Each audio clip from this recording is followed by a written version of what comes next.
안녕하세요. 세금킬러 자담세무에게 소희영 세무사입니다. 오늘은 4월 9일입니다. 여러분, 이제 내일이 총선인데 사전투표 안 하신 분들 반드시 여러분의 소중한 한 표 행사하시고요. 자, 오늘은 여러분에게 제가 최근에 있었던 아주 따끈따끈한 판결 내용에 대해서 같이 공유해드리고자 합니다. 제목은요, 애경 카페로 사용하고 있는 농지 과연 우리 조세특례제한법에 의한 8년 자격 감면이 가능할까 안 될까입니다. 최근에 서원지방법원 1심 판결 내용입니다.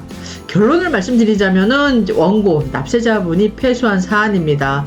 만일 이 사안에 대해서 이제 원고분께서 납세자분께서가 항소라든가 상고를 진행을 한다 그러면 최종적으로 대법원 판결까지 가봐야 되는데, 일단 오늘은 1심 판결 내용에 대해서 여러분 같이 공유해 보고자 합니다. 자, 실제 상황 내용을 좀 보셔야 되는데요.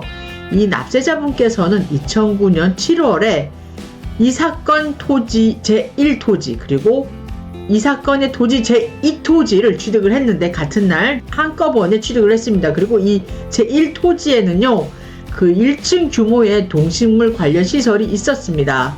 그리고 그 이듬해 2010년 1월 21일에 애경 카페로 사업자 등록을 하고 2011년경부터 이제 이 부동산에서 애견 유치원 사업을 영위하면서요, 이 토지를 1토지와 2토지 모두 애견 훈련장으로 사용을 했습니다. 그러다가 10년 이상이 지난 이제 2020년 11월이죠. 영농조합법인 이제 양수인과 이 사건 토지 1토지와 2토지로 나누어서 매도를 했는데, 1토지 같은 경우에는 14억 5천만 원으로 해서 11월 23일 날 계약을 하고 3일 뒤 11월 26일 날 이제 잔금을 받기로 해가지고 매도를 했습니다. 그러면서 이 사건 1토지에 대해서는 여러분, 이 농지의 지목이 아마 전이었던 것 같습니다. 그렇기 때문에 8년 자격 감면 농지에 해당한다라고 판단을 해서 우리가 일과세 기간에 8년 자격 감면인 경우에는 1억 원을 한도로 해서 감면이 되거든요.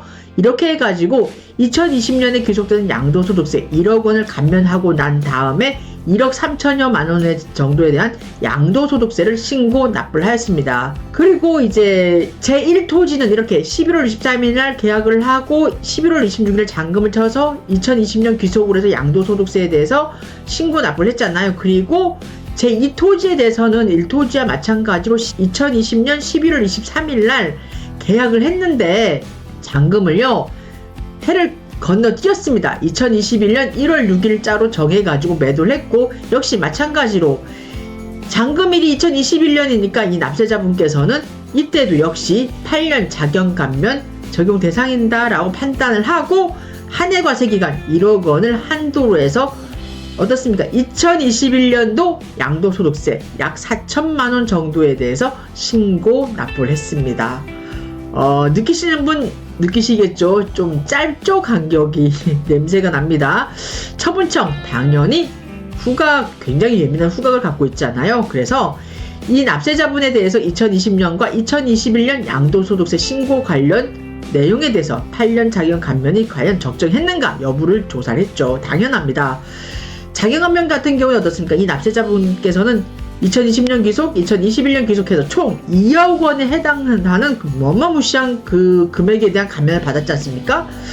그런데 조사를 해보니 이제 제일 먼저 이제 양도했던 제1토지 중에 약 490제곱미터를 제외한 나머지 부동산은요, 나머지 토지는 8년 자격 농지 요건을 충족하지 못했다라고 어떻습니까? 처분청은 판단을 해서 8년 자격 농지 감면을 배제하고, 그리고 이 양도소득세 감면 한도의 초과액을 회피하기 위하여 이 납세자분께서는 과세 기간을 이렇게 찢어가지고 이 사건의 각 부동산을 구분 양도했다는 그 형식의 계약을 체결한 것으로 보아 제1토지 양도와 제2토지의 양도는 한꺼번에 이 연속된 거래로 이루어진 그 하나의 단일 사건으로 보아가지고 이 부동산의 시기, 잔금 시기, 양도 시기죠. 양도 시기를 최종 잔금 지급일인 언제입니까? 제2토지에 대한 2021년 1월 6일로 하여 이 납세자분, 그러니까 원고에게 2021년 귀속 양도소득세 2억 1,200만원 정도에 대해서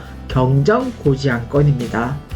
납세자분은 조세 심판원에 심판 청구했지만 기각됐습니다.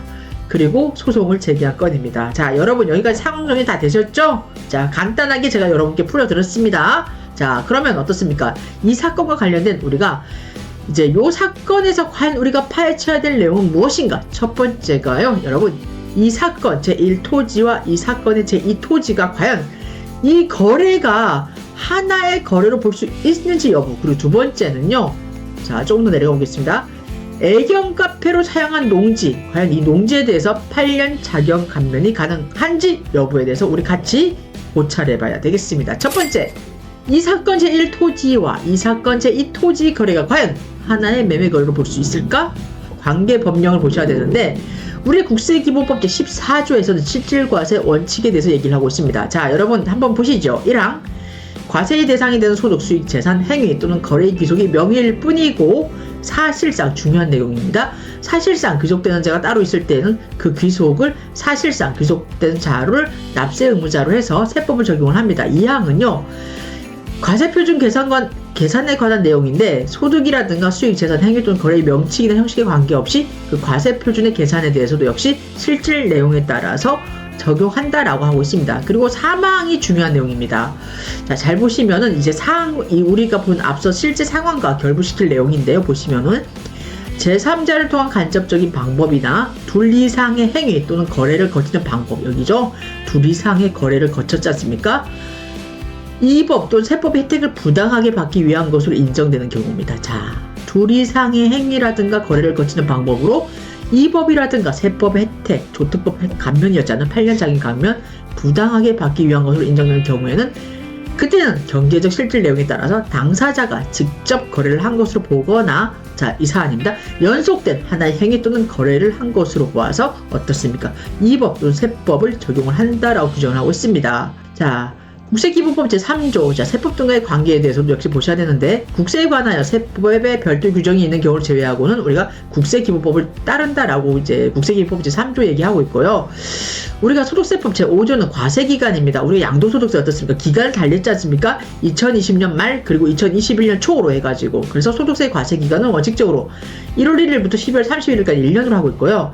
소득세법 98조 양도 또는 취득의 시기는 우리가 한번 보셔야 되는데, 자산의 양도 차익을 계산을 할 때 그 취득 시기라든가 양도 시기는 대금을 청산한 날이 분명하지 아니한 경우 등 대통령령으로 정하는 일정한 경우를 제외하고는 해당 자산의 대금을 청산한 날로 본다라고 해가지고 어떻습니까? 아까 11월 23일 제1토지인 경우에는 2020년 11월 23일날 계약을 했고 잔금이 2020년 11월 26일, 그리고 제2토지인 경우에는 계약이 2020년 11월 23일이었고 잔금이 이듬해 건너갔죠. 2021년 1월 6일이었습니다. 자, 이럴 때 그 대금 청산한 일을 이제 어떻습니까? 우리가 양도일로 본다라고 얘기를 하고 있습니다.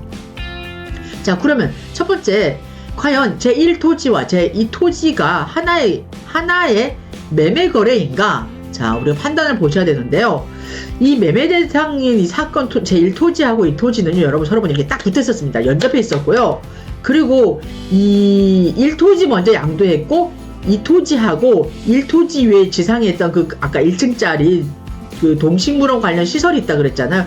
그거는 제2토지로 해서 찢어서 이렇게 분리해가지고 매매를 했거든요. 자, 이 사건 각 부동산을 매입할 당시, 자, 이 납세자분, 애견 카페를 당초했던 이 납세자분 2009년도에 이렇게 취득을 했잖아요. 이 부동산을 매입할 당시 이 사건 부동산에 관해서는 한 개의 매매 계약으로 이제 취득을 했습니다. 즉, 이 납세자분이 양도할 때는 이렇게 1토지, 2토지 찢어서 했지만, 분할을 해서 했지만, 이 납세자분이 당초 취득할 때는 하나의 매매 계약으로 해서 체결이 됐습니다. 그리고 이 사건 제1 매매 계약에서 저가 잔금 지급이 어떻습니까? 2020년 11월 26일이고 제2 매매 계약에서 정한 잔금일은 어떻습니까? 해를 건너뛰어가지고 며칠 차이 안 나잖아요.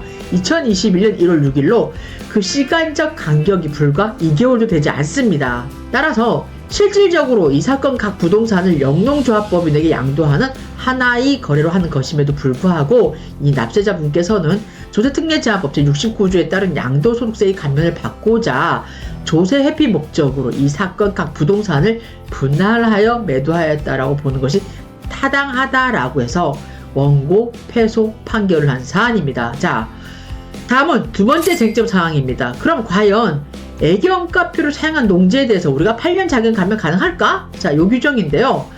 자, 일단 관계법령을 한번 보시면 우리 조세특례제한법 제69조 자격농지에 대한 양도소득세의 감면 그 조항 한번 보셔야 되는데 1항에서 농지 소재지에 거주하는 대통령령으로 정하는 거주자가 8년 이상 대통령령으로 정하는 방법으로 직접 경작한 토지 중에 대통령령으로 정하는 토지 양도로 인하여 발생한 소득에 대해서 100분의 100에 상당한 세액을 감면을 합니다. 한도는 있습니다. 자, 보시면 대통령령 이렇게 얘기하고 있죠.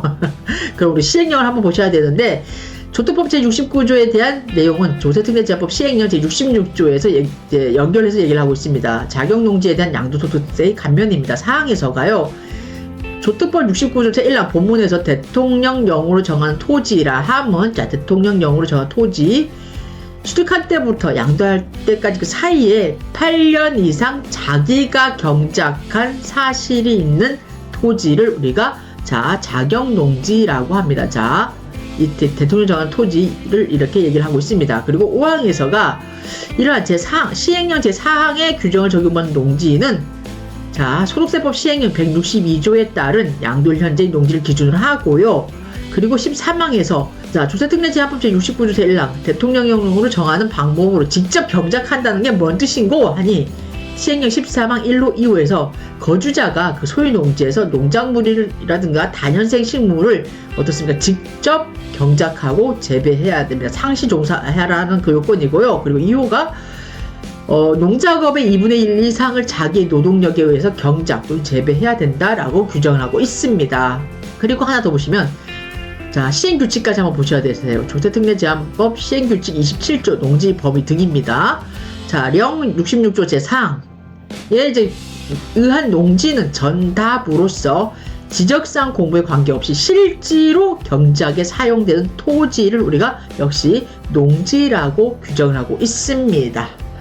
여기까지 관계법령을 보셨고, 자, 우리가 과연 8년 자격 농지, 애견 카페로 사용하고 있는 농지 8년 자격 감면 가능할까? 안 할까? 자, 구체적 판단 한번 보셔야 되는데요. 자, 보시면은 우리가 제1토지인 경우는 어떻습니까? 우리가 처분청에서가 이제 490제곱미터는 인정을 했습니다. 농지로. 그런데 그것을 이제 그 490제곱미터를 제외한 제1토지와 제2토지 양도에 관하여서는 조세특례제한법 제69조 제1항에 따른 양도소득세 감면을 받기 위해서는 이 사건 제1토지, 제2토지 양도일 현재 실제 현황이 농지여야 한다는 겁니다. 이 납세자분께서는 2021년경부터 이 사건 1토지와 2토지 상에 잔디를 식재해가지고 애견훈련장으로 이제 사용을 했다 그러면서 잔디를 식재했기 때문에 농지로 사용을 했다고 주장을 하는 거예요. 근데 애견훈련장 용도로 사용된 토지인 경우에는 잔디 식재가 반드시 필수적이라고는 볼 수 없고 단지 그 애견훈련장의 외관을 향상하기 위한 조경 목적의 부수적 행위일 뿐이다 라고 하고 있습니다. 2010년 1월 21일 애견 카페로 이 납세자분이 사업자 등록을 한 이래 2011년경부터 이 사건 제1토지와 제2토지를 애견 훈련장으로 계속해서 사용해 왔고요. 영농조합법인에게 한 10년 후에 2020년이었죠. 2020년 11월 말에 이제 영농조합법인에게 이 사건 1토지 그리고 2021년 1월에 이 사건 토지 2토지 양도가 이루어질 그 무렵에도 이 납세자분 원고는 여전히 이 사건 1토지와 2토지를요 애견훈련장 용도로 활용을 하고 있었고 양수법인인 영농조합법인 역시 양수한 이 사건 1, 2토지를 유기견 보호시설로 사용하고 있습니다. 이와 같이 납세자가 이 사건 1토지와 2토지를 양도일 당시까지 10년 이상에 이르는 그 장기간 농지가 아닌 다른 용도로 활용을 하다가 그 상태 그대로 양도했고 양도한 이후에도 어떻습니까? 여전히 양수법인인 영농조합법인은 역시 유기견 보호시설로 이용하고 있습니다. 즉 농지가 아닌 다른 용도로 활용되고 있습니다. 따라서 이 사건 제1토지와 제2토지는 양도일 현재 실제 현황이 농지가 아닌 것으로 판단이 되기 때문에 이 토지에 대한 양도소득세에 대해서 조세특례제한법에 따른 양도소득세 감면을 배제한 것은 합당하다라고 판단을 하고 있습니다. 여러분, 자, 여러분 감 잡히시죠? 왔어요? 왔죠? 왔습니다. 자, 농지 어떻게 써야 된다?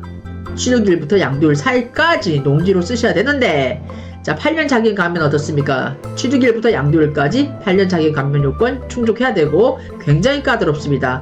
농지는 공무상 용도나 이제 다른 그런 이제 문서에 의한, 그래서 공무상 용도로 판정을 하는 게 아니고 실질 과세를 원칙으로 한다는 거. 여러분 감 오셨나요? 감 왔어요? 감이 와야 됩니다, 여러분. 굉장히 중요한 사안입니다. 우리가 솔직히 이 수도권 내, 그리고 이제 수도권 내 가까이 있는 그 땅들은 농지라도, 그 농지에서 이제 농지 목적에 부합하게 농사를 지어가지고 그 농작물을 출하하고 이제 벌어들이는 수입이 솔직히 얼마 안 되지 않습니까? 그렇기 때문에, 농지를 뭐 지목 변경을 가끔은 하지 않고요. 이렇게 애견 카페로 활용을 한다거나 아니면 이제 불법적인 요소가 좀 가미되긴 하는데 뭐 공장 용지로 사용을 하기도 하거든요. 그럴 때는 반드시 이제 지목 변경을 하셔야 되는데 지목 변경을 그렇게 아무런 뭐 없이 할 수도 없고, 왜냐하면 굉장히 많은 돈도 들고요. 시간도 듭니다. 그렇기 때문에 이렇게 불법을 고의적으로 이제 의도하진 않았는데 어떻게 하다 보니까 이제 이렇게 사용하는 경우가 있습니다. 자, 이상 오늘 내용은요, 우리가 많이 볼 수 있는 사항입니다. 요즘 애견인이 굉장히 많이 늘었잖아요. 제가 웬만하면 1심 판결 같은 내용은 좀 제가 고등법원 2심 판결이나 이런 내용은 여러분께 잘 말씀을 안 드렸었는데, 오늘은 1심 판결 내용 여러분께 말씀드리는 이유는 이 사례 같은 경우에 제가 모르겠어요. 대법원까지 가보면 어떻게 판단이 날지 모르겠지만 섣불리 제가 이제 판단하는 거는 좀 무리일 것 같지만 그래도 제가 볼 때는 원심이 그대로 확정될 것 같습니다. 그래서 이렇게 약간 좀 제가 좀 그 확실성이 있어가지고 요 내용을 소개시켜 드렸고요. 제 무엇보다 와닿았던 내용이 애견 카페였습니다. 세무사인데 농지에 대한 8년 자격 감면 와닿아야 되는데 애견 카페를 사용한 농지네? 그러면서 딱 들어가서 봤는데 이 내용이 있더라고요. 그래서 이 내용을 여러분과 함께 공유하고 싶어가지고 이렇게 시간을 내봤습니다. 모쪼록 여러분 이 내용 여러분에게 많은 도움이 되었으면 좋겠고요. 항상 건강하시고 항상 행복하세요.